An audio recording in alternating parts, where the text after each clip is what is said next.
I'm Kellie Heary and I'm the Dean of Early Learning here at Perth College, which I've been for about the last 18 months. I'm also a pre-primary teacher, or prep as they call it here.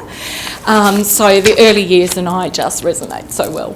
I'm supported by an amazing group, and I've got two of them with me today to co-present. Over here we have Kristine Sanders, Year 1. Brilliant, lots of experience, lots of inside knowledge. She just brings great things to the Year 1 classroom. And we've got Kate Walton here, who teaches Year 2. She is also a licensed Girl Power and Good Guys presenter. What we had with our journey, we've basically married three things that were happening over the last few years. So we started, I can't even remember where, chronologically they started, but basically we introduced visible learning. We had the whole school priority of positive education, which was started from the Inside Out program, which you heard about today. Through my writings and dealings with the early years learning framework and the national quality standards, we lifted the profile of play-based learning through K up to 2. And what happened was, well, we settled into the Australian curriculum. At first, you would know, you're all practitioners, it was to get your head around it all. Then when we looked at it, we thought best way to embed this curriculum in practice is through play. So we went out, we sought different professional development courses, like ASWA ran a beautiful one on the early years learning framework for prep, but also for Year 1 and 2. So that's where we've got our little push. We had a lot to take on board in 2 to 3 years. And I suppose in some ways, to be really honest, we were overwhelmed. And then when we really thought about it, and it was probably not that long ago, we thought to ourselves, oh my goodness, positive education is the umbrella, if you like to say. It is the core foundation. Play-based learning with the early years learning framework and the visible learning, they just sit perfectly. They are natural. They complement each other. So one of the first things we looked at was playground behaviour, playground engagement. We had a lot of static play play equipment when we first came in here. So we thought, hang about, let's have some more nature-based things, a lot more getting back to the grassroots. And so one of the things that we did bring to the school, and this is the second time that we do it, we don't do it every year, is Messy Mug Day. So you can see Kate Walton here engaging beautifully. And really, a lot of the stuff we do here at Perth College is based on Seligman's PERMA. So you can see her developing positive emotions. I mean, the pure joy of these girls who actually had to go out and buy clothes to get dirty in. Really, basically, you could just see the lift. They loved it. Particularly a little girl that had special needs who was sensory seeking. I mean, no, I'm not going in the mud, I'm not. Next minute, she's covered in mud and whatever. So that's just one way we've done that. So we have that every 2 years. We looked at nature play, we looked at our static play equipment, and we thought, right, we need to bring in some more natural, and that was part of the NQS. But also for the kids to have engagement, for the kids to have meaning in their play, to have where they could develop relationships with their peers, but build things. So this is just right at the beginning of the journey with that cubby, which is now covered with different other things, but natural stuff. But basically that's what they did. We just got a whole lot of stuff, and they thought, well, let's go and have a go. And the next minute, these kids have got these amazing inventions, which is the next one. So loose parts, as a team, we set out and we thought, we're getting a lot of tussles, behaviour tussles, weren't we, girls? We were getting, I just don't think they had enough engagement and enough creativity out there. So we researched a guy called Nicholson on this loose parts. We brought in a lot of big grey boxes, lots of things that had no real purpose but to for them to multi-purpose, for them to make it a train, make it a cubby, make it a bus. The girls started to not just stay in their groups, so we'd have preps mixing in with ones and twos. They were just so fantastic about putting it away, because we engaged the girls as well. We said, you can have all this, but we need to have ownership, all of us. It's not us as teachers going to come and say, well. So we've got a really great little system, lots of responsibility for the year threes, who sort of have a little overseeing role, not picking up role, but just sort of coaching role, and just saying, come on, you've used this, etc. We basically, our kindergarten is very strong Reggio inspired. Suzanne would have been here today, but she's just on her way back from Scotland, and so she has been on an ASWA tour to have a look at play-based outdoor areas out there. So Kindy is totally child-centred, child-centred, and what you call basically their ideas. Moving into prep has a bit of both. Definitely the Australian curriculum took me a while to get my head around it, but now we've certainly got a lot more play-based in doing all the maths, all the literacy, all those kinds of things that are part of the Australian curriculum, but within play-based, where the kids have their agency, where they have their engagement, where they are part and parcel of the choice. And that is very important. Here we have a couple of snapshots of the Year 1 and 2 inquiry. So after the girls had been to the early years learning framework PT, they bounced back even further than they normally bounce, and they had realised that there's so much in there that they had, but they just needed to tweak it and put it together. That room normally you would have been able to go through, but we had thought that the desks were going in there, so we haven't made it available, but their room is their project room. So the girls direct, they create. Here you've got the Year 2 girls that had a tinkering and sort of looking at technologies. Next minute, Kate has got all the girls were in there as part of their normal rotation or whatever they were having to do at the time, and bumping Kate if I'm not explaining it right. But basically they had, come in Miss Walton, come and have a look. They had made their own pictorial timeline with no intervention whatsoever. So that Kate ran with, and it was amazing. Here we've got Lila doing amazing jobs with the natural environment that's out on our veranda, and they were talking about spiders and some amazing things. Again, Chris put in if I'm not saying it right, but basically they just worked together. They wanted to find out more, so they got more stories, more information. I said, I've seen spiders hanging, and so she spent She spent quite a few days researching what a web would look like and how a spider would construct a web, and then she made her own within the tree, and then she had it, how does it get down, and she created the web going down. And so that was all part of a note-taking, report writing process, and it was good to see them investigating further. And what we found, and I'm just about to pass over to Chris, but basically we found through this little journey that we've had, or coaches, we've looked at every aspect of the PERMA, and really we've realised how much it does resonate. So over to Kate. Over to Chris. We're presenting this in 3 parts, so we're doing the play-based learning, and then our visible learning, and then Kate's moving on to social and emotional journey. And at the end, our aim is that you can see how we've put them all under the one banner.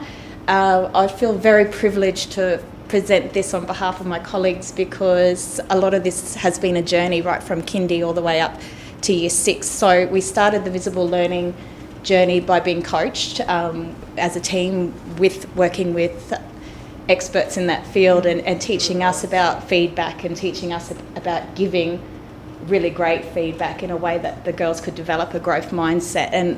And that was probably introduced a year ago.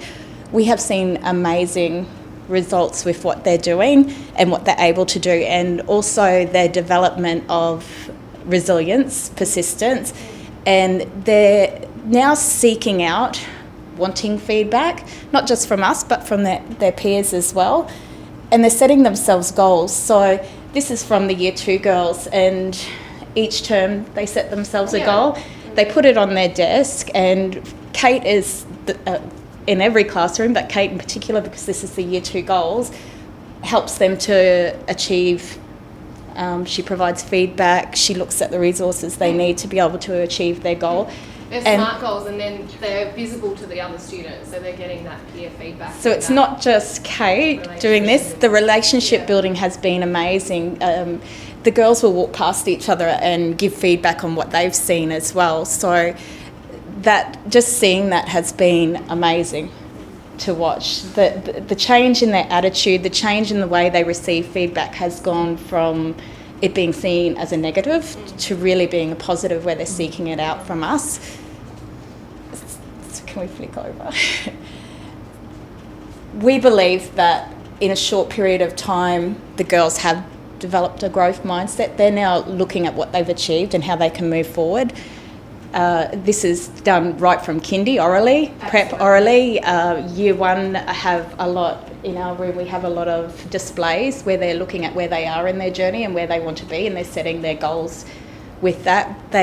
We help them by providing them with checklists, and they're very aware of what they're learning to do and what they're looking for. You can see what we're looking for as teachers, so they know how to achieve, and they're constantly seeking that out now, which is amazing. And every classroom within the junior school is now making it very clear on the boards we are learning to, what we're looking for, so they know exactly what to do to achieve a certain level and beyond that. So what does it look like? Well, it looks different in a lot of rooms, but it also has continuity right from prep. The language we use, the way we're trying to give the feedback, the words we're using, the development of their skills so that they can carry that on through the year levels. So we showed you one from early childhood as an example. These are some Year 6 examples that I'll pass around just to show you where they are at the end of the journey. So they've created their SMART goal folders, and this is something that they are doing on their own. And these 2 girls have done an amazing job. They're graphing, they're reflecting, they're looking towards the future. So I'll pass those around for you to look at, but I think these are a true indication of what can be achieved in a very short time, and the mindset, the growth mindset that has been developed already it blows my mind. And I think that following on from our keynote speakers, everything that they presented, I think all of this that we're doing fits under that, which makes, I think as a staff member, it makes me feel very proud that, you know, you can see that this is all working. A third of the girls only came through the junior school. 2/3 joined us in Year 5. So I'm going to pass over to you, Kate, because you're going to run out of time. And if you've got questions, ask at the end if you want to know any more about it. So we've ran with visible learning, we've ran with play-based learning. We've kind of been overwhelmed with that, and we've realised it's really under this positive education umbrella. But we are now being more mindful and taking small moments and small opportunities to slow our children down. We have a very fast-paced environment. The girls have to do a lot of things, so we're finding very small moments and really simple moments to slow them down, to get them being mindful, to get them being grateful. And they're actually seeing a lot of success from that, which has been really positive. So little things, this is a Year 6 example, so the magnificent minute. So, you know, at the end of a lesson, they have 1 minute to write down what was magnificent about that lesson. So even those children who were perhaps despondent in the lesson, didn't understand, they have to take that minute. They have to, whether it was I looked out and the sky was, you know, blue and it was gorgeous, and, you know, or I saw, you know, a little ant run across my desk. Even if it was something small like that and not necessarily connected to that lesson, that potentially was challenging for them, you know, they've had the opportunity to find the magnificent moment in that hour and in that session. So that's something small. We also had things to wonder about. So Fiona in year 6, she's here today, she puts up something to ponder. So she has a little, what do you think about this? So sometimes she'll put up a picture, she might put up a poem, and there's post-it notes next to it, and the girls in their own time can just write up what they think about it, what it's made them ponder about or reflect about. So that's another, small mindful moment that we're trying to create. We've been doing a lot of bucket filling. So this all forms part of Perth College's InsideOut program. So sort of our wellness program from K to 12, which was mentioned earlier during the keynotes. And this is the use of sort of komochis, which are these sort of, I don't know if you've seen them, but these sort of soft plush toys which all have different profiles. And the girls, and through them, the girls are learning about how to communicate. So they learn the keys to communication. They basically learn how to have good conversations with their friends, how to have positive body language, and how to express themselves. And they're taught that through the komochis, the toys, and the feelings that are associated in certain situations. So that's been working. Bucket filling's been great. Year 1 have been using bucket filling journals. So that's been part of their homework, is to find, bucket filling moments. So I'm not sure if you're familiar with bucket filling and bucket dipping, but, bucket filling is doing things that are nice to other people that fill their buckets, or having other people do things that are nice and kind to us that fill our buckets. And then we've got bucket dipping, when somebody dips into our bucket and upsets us in some way, and how do we retop our bucket and do those things throughout our day. So getting them to reflect. And beautiful display in year 1 too. They've all got a bucket on the wall, and through the day they can write little sort of messages to one another. I think what's nice is they're also now looking at how they're filling their own bucket. Yeah. So, and bit more mindful from the build-up, coming from kindy up. They're not just looking at what they're doing for others. They're looking at, well, what have I done today to fill someone else's bucket, or what have I done for myself today? So that's, or registering that their bucket isn't full, and how do I change that as well, which is a big one. So that self-awareness of them, and we're seeing that in kids as young as year 1 and year 2 and even prep, I think. A little bit more, so I've mentioned Inside Out, Komochi's, Girl Powers. We've done a lot of work on developing feelings and emotions and understanding in that aspect. Our girls have developed such a language about feelings and emotions. We're trying to find as many moments to find happiness as we can to generate well-being. The Inside Out movie, so that's so fitting for our school in that we have our Inside Out program, and we got to take our students from kindy to year 6 to see that movie, and the way they were able to connect to it through our explicit teaching of feelings and emotions and things, and the connections that they drew were amazing, and they're still talking about it after visiting and seeing the movie. So we're trying to find moments in our day now. We're not just kind of rolling with the visible learning or the play base. We're actually being quite explicit in why we're doing these things, and why we're stopping, and why we're pausing, why we're writing gratitude messages, why we're calm colouring and things. Through our Girl Power program, the girls are developing an ability to have conversations. So Girl Power is a program that teaches girls, and there's good guys as well for the boys, about how to basically have really good conversations. So when they have had a friendship fire, as we call it, they know how to put those out. They know how to go up to somebody, have a great conversation. So we're really developing those relationships as and making meaningful connections for the girls. I usually have a couch in the corner over there, and the girls know after recess and lunch that they can just come in and sit on the couch and basically talk out their problem before returning to our lesson, because we know that students aren't going to participate in the lesson, learn anything, unless they've got those sort of well-being feelings and they've resolved any concerns they have in terms of any negative feelings that they're having. So we're seeing the girls using them less and less as well. And I actually have students, and I think I can speak for all of sort of K to 2 and even further up in the school. We have students who come in now, and rather than ask us for help to say, I'm having a fight with so-and-so, and, she said this and she said that, they come in and they say, I had a problem, but I sorted it out. So we're seeing a real shift, which is really nice. We've been using Smiling Mind. Have you heard of Smiling Mind? Amazing sort of online resource that sort of helps and moves the children through sort of, I guess, meditation practices, getting them to slow down, stop, refresh their mind, and have a reset. So we've been doing that when we've noticed their energy. So you can actually log on and sign up, and it's free, and it runs you through these sessions, and it's great, and the kids lay down and they sort of go for like 5 to 8 minutes, I think. And I know I use them when I notice that their energy is sort of heightened and they need to kind of have a readiness to move on with the lesson. Calm colouring has been huge for us this past term. We've really jumped on board with calm colouring. Kristine has. We've got our display up at the moment, and there's a few reflections up there actually, which are gorgeous if you want to have a look. But the girls, we've been really explicit in explaining to them what it's for.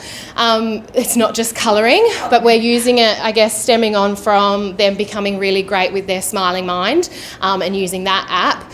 I've extended it in my room into the same principle, but with the calm colouring, so the mindfulness, the ability to stop, to slow down, to take a breath, to refresh and reset our minds a little. And I do have a little video that the girls, if it works. How do you feel now that you've been calm colouring? Sasha? Safe? Charlotte? Can you hear that? Ready to start the next lesson? Scarlett? Happy? Claudia? To cope with people and what's about to happen next. Great. Sahara? Yeah. Emily? Mindful. Yeah. So that's their language that they're using, that's their feedback. So I've often sort of between periods, I've been spending 5 minutes, they come in and we sort of 5 minutes focus. I put on music, I play music, and they're so focused doing it now. And even as the term's gone on, that they see a purpose for it, and they know it's their moment and it's their opportunity to stop and slow down and get themselves prepared and have this sense of readiness for the next lesson. So that's been a really lovely tool. I've really enjoyed using that. For 5-year-olds, I honestly wondered how I'd go with Smiling Mind after Hugh that kind of boot camp. Unbelievable. We've got to 11:35. It's amazing. They can just see how much they get from it. So I guess what we're seeing, so from these 3 major sort of projects, I guess we've had running, the visible learning, the play-based learning, and of course the sort of positive ed stuff, the mindfulness practices. This is sort of the success we're seeing and the flourishing that we're noticing within our girls. So they've been mindful, they've got a real mindfulness of other students and their feelings.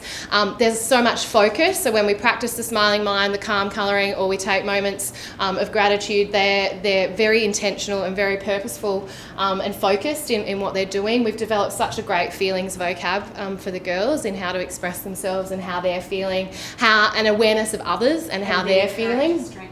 Character strengths has been huge, so identifying, this person's strengths are in using the computer, and when I'm struggling with using the computer or saving my work, I'm going to seek out this other student that I know because that's one of her strengths. So we're sort of really starting to see that even with the younger girls, and I know sort of in sort of upper junior school they're doing a lot more with that in character strengths. Their ability to cope with conflict has been wonderful, and just a real change in their readiness to learn with a few small sort of tools and tricks that we've been trying. So that's been great.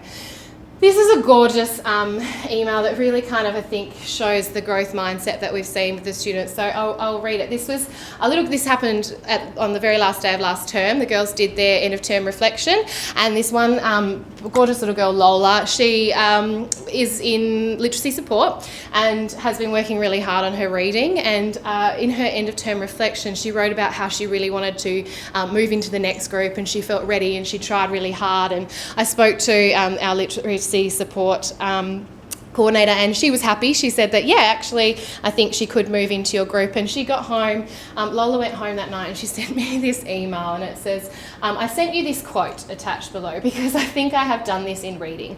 I wasn't very good at first, but I kept pushing myself to get better, and I think I have improved, and now I am in your group starting next term. I am so happy to be going into your group next term. Love, from Lola. And a beautiful quote, you don't have to be great to start, but you have to start to be great. And her big sister helped her find that, which was very sweet. But I think it shows the mindset and what Kristine was saying in terms of the feedback. The girls are really open to the feedback, and they actually are seeking it, and they want it because they know it's part of their positive journey kind of moving forward. It's all about that grit and that perseverance as well.